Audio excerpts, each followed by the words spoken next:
Have your arrow keys suddenly stopped doing their job in Excel? You're probably the victim of a simple yet common problem in this popular spreadsheet package. Here are the most common ways to fix it. Just disable scroll lock. One of the most common reasons the arrow keys don't work in Excel is because you've enabled the scroll lock feature on your computer. As long as it remains enabled, the keys won't do what they're supposed to.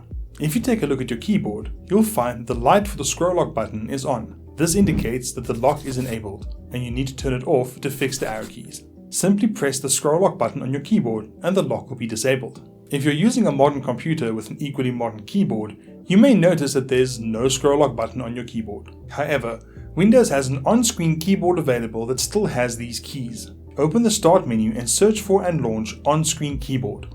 Once open, on the right-hand side of the keyboard, you'll find all the lock keys. There will be a key named Scroll Lock, which should help you enable and disable Scroll Lock on your PC. Click on it and it'll disable the Scroll Lock if it wasn't enabled before.